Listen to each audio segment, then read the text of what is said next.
Across America, electric cooperatives share a common mission: to provide reliable and affordable power to our members. It's the reason cooperatives exist. It's White River Valley Electric Cooperative's promise to our members. But today, cooperatives are battling to fulfill that mission, with factors beyond our control jeopardizing our ability to not only keep our electric rates affordable, but also just to keep the power on. America is facing an unprecedented energy crisis. It's no secret that we're all using more electricity than ever, from computers and smart devices to new appliances and electric vehicles.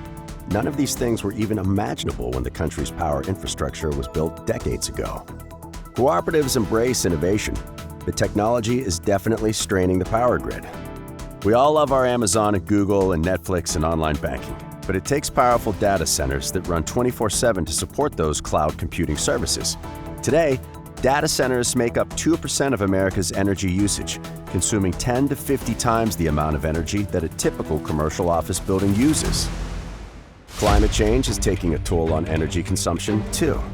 Extreme weather events have become the new normal.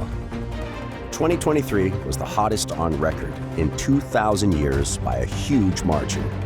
Rolling brownouts are becoming more and more common as the power grid just can't keep up. And climate change isn't just making the summers hotter.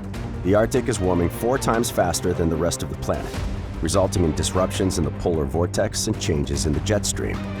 Those translate to life-threatening Arctic temperatures and winter storms.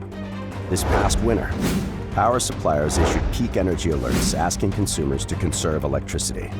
When that didn't work, they implemented rolling blackouts to reduce their load. Add all these factors together, and experts believe U.S. power consumption will reach record highs over the next 5 years. Electric grid planners are forecasting peak demand growth through 2028 to be the equivalent of adding another California to the power grid. We believe that the electric power system is absolutely at an inflection point right now. The electric transmission grid is highly reliable and resilient, yet the risk profile to customers is steadily increasing. Our assessments demonstrate that the electric grid is operating ever closer to the edge, where more frequent and more serious disruptions are increasingly likely. The North American Electric Reliability Corporation forecasts that over the next 5 years, 19 states are at high risk of experiencing rolling blackouts and higher electric bills during normal weather conditions. The infrastructure growth needed to generate more power is simply not keeping up. And at a time when America needs more power than ever, government regulations are limiting how we can generate that power. White River purchases our power from Associated Electric Cooperative. Associated's power generation mix includes hydropower, coal, wind, and natural gas. Of course, we all want to embrace renewable energy sources, but we also know we need generation sources that are always available. Quite simply, the sun doesn't always shine, and the wind doesn't always blow. Having always available generation sources like coal and natural gas are critical. But the Environmental Protection Agency's new rules will require existing coal and new natural gas power plants to either cut or capture 90% of their carbon dioxide emissions by 2032, despite warnings from our power provider. Mr. Tudor. Good morning, Chairman Manchin, Ranking Member Barrasso, and members of the committee.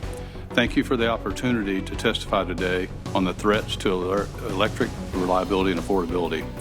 This is a growing threat that I believe will have dire consequences for the American people and also creates a national security risk.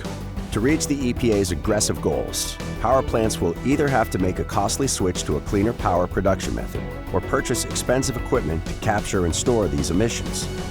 But the technology to capture carbon emissions isn't even ready for full-scale deployment. Coal plants are being prematurely retired. There is no technology to deliver around-the-clock baseload electricity to replace this retired generation. It has to be tested, proven, financeable, and also connected to the transmission grid by 2028 when all these coal plants are retired. In fact, it's doubtful anything will be ready by 2035. Currently, there are no operating plants that could comply with the EPA's new regulations. Technology is promising for the future, but not in the time frame the EPA is requiring. In reality, what's going to happen is that some of these power plants will have to close their doors. the very plants that provide electricity for White River Cooperative members. So my concern is we've got a gap period here that we've got this push for all these new renewables, and we have this push to shut down plants that work, and there's nothing there in the middle to save us, and I fear we are going to have blackouts, and I'm afraid we're going to see a significant number of lives lost. So, demand for energy is skyrocketing.